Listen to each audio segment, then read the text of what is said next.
This portion of the news brought to you by McDonald's. McDonald's, I'm loving it. A freak accident today shuts down a busy intersection in the inner city as a trailer carrying building supplies swipes overhead wire, carrying with it several lamp poles and lots of utility wire. Well, Clint Watson was on the scene as police rushed to clear the area as traffic was backed up. A freak accident in the area of Hospital Lane and Ponciana Drive this morning reaffirmed calls and concerns from Bahamians that something must be done regarding large trailers transporting goods throughout the city at any hour. Zennerman Sherman says his family has been living on Ponciana Drive for years and have been plagued with the issue for some time. They break off the limbs on the trees further down by the college, and then we have the low power lines. And so every time these two-story, tall trucks come through, we have to pay for the damages that was done. If you don't run out and get the license plate and the company that does the damage. This should not be designated. This should be designated a no truck zone because we have a new highway down here that comes through Big Pond. Residents were concerned that the downed wires were still live until BC arrived to disconnect them. The damage to the area looks like the aftermath of a hurricane, debris and broken tree limbs in the middle of the street, several snapped utility poles and damaged street lights. The driver said he was coming from the Awaki port when his piled high bundle of wood apparently pulled down wires in the area. Obviously that was the problem. It was stacked too high. Yeah, it was too high. Did that come stock high or did your company stock it high like that? It comes stock high. It's a problem that can be solved, which it shouldn't happen, but it happened. But accident happened. And we cannot. You were driving. Are you okay? Yeah, I'm okay. What you see happening here is a forklift actually trying to lower the pile that's been piled so high and put it onto another truck. Another major issue is the security of these items in the back of the truck is really not the best. Traffic was impacted for more than 2 hours as police tried to clear the area, but residents expressed concern that there were no signs for motorists, neither properly placed cones. The damage said to be significant, particularly among utility companies that must now repair or replace the material. The cable itself is not expensive, it's hard to come by. So while the cost is cheap, it takes you a long time to get because it's a great demand for it.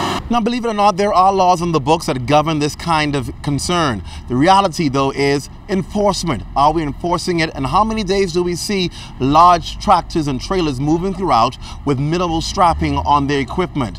It's an issue that obviously needs further investigation. We can tell you that this scene lasted about 2 hours and traffic was reopened to this area shortly after that. Clint Watson, ZNS Network News. Also tonight live, an historical day for members of the Bahamas Air Traffic Controllers Union, as it's the first time they have taken part in a strike poll. 59 people voted in that strike poll here in New Providence. 55 voted yes, 4 no. 12 members were expected to vote, but they were out of the country. 4 did not show up to participate. Now we're told that the union still awaits the results from the Family Islands. Meantime, President of the Bahamas Air Traffic Controllers Union, LaShann Gray, says taking industrial action is not the way the union wants to go, but they are prepared to go down that route if the government does not address their laundry list of health concerns. In our workplace, there continues to be, in other areas, although some work were done at the control facility, there was an environmental report which did confirm the environment being unsatisfactory. Some work have taken place. However, we still have the issues with the individuals as raised inside the old terminal building, the domestic building. We also have issues on our islands of Exuma and Eleuthera. President of the Trade Union Congress, Obi Ferguson, also called on the government to address the issue of medical health insurance for members of that union. Air traffic controllers should have medical insurance effective immediately.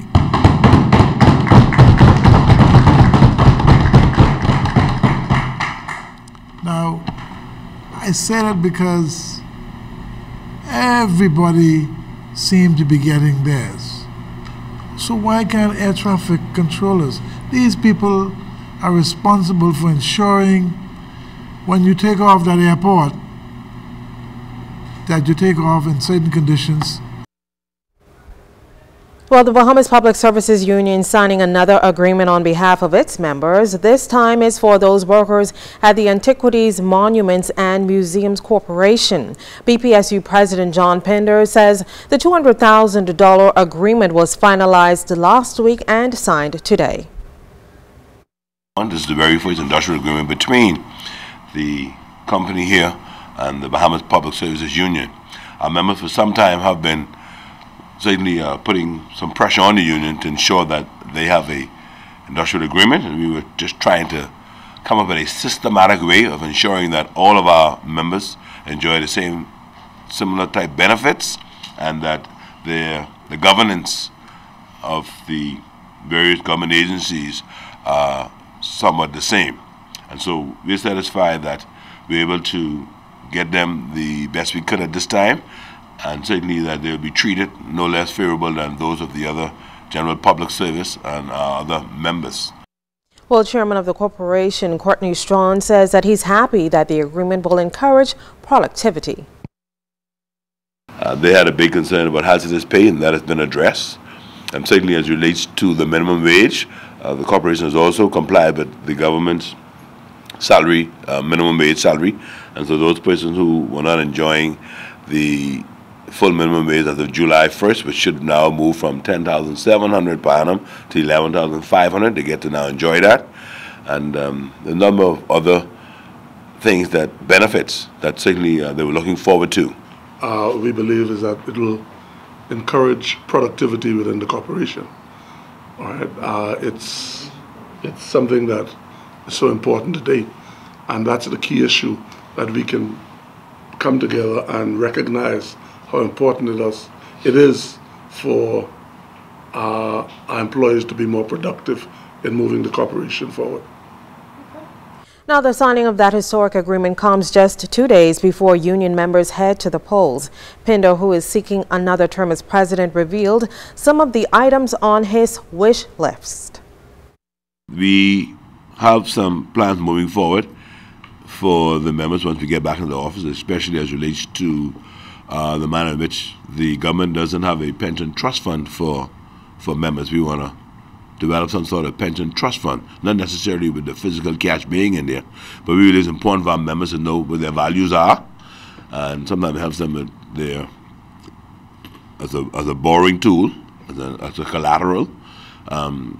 And sometimes when they're terminated from the public service, they're at the mercy of the Public Service Commission. But we believe it's important for them to be able to benefit from their good years of service to the public service. And so if we have a pensions bank that you've already earned that, the government can no longer take that away from you. And so those are the things that we're working on moving forward into our next term in office. I believe this will be the biggest victory that we get team has ever had.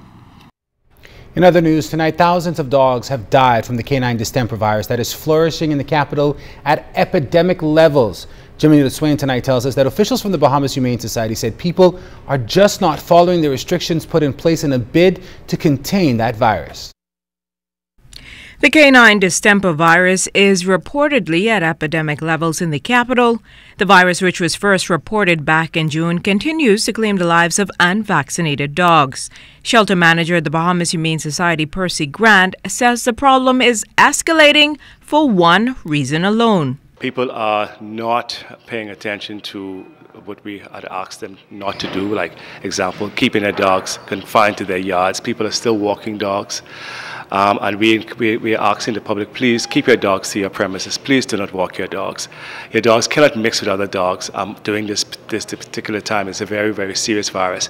Yesterday, we went into the Angliston area. We were at E.P. Roberts, and we were able to give some healthy dogs up in that area some shots.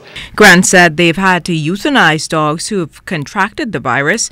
Many have seizures, often in the streets. Officials advise pet owners who suspect their dogs may have contracted the virus to visit their Chippenham headquarters, but to keep the animal in the vehicle and seek assistance. At least one dog had to be treated by officials during our visit Wednesday, as they are still seeing a number of distemper cases. We are seeing it every day. Last weekend, we saw so many of it again, of distemper cases. Saturday passed, Sunday, the ambulance drivers were going out on the street getting dogs that were seizuring people's dogs, just didn't know what was going on. And it is interesting how many people still have never heard anything about the distemper. Symptoms of distemper include runny nose, vomiting, diarrhea, and animals not eating. 5,000 vaccines have been donated to the Bahamas Humane Society, which they continue to deplete. We did the 1,000 that we got from the HSI, and I think we've done so around, say, maybe 3,000. I think we have about 2,000 more to go about vaccines that we have on hand. For this matter. Officials from the Bahamas Humane Society plan to hold another satellite clinic offering free vaccinations to animals this coming Friday in Adelaide. Jimenita Swain, ZNS Network News. This portion of the news was brought to you by McDonald's. McDonald's, I'm loving it.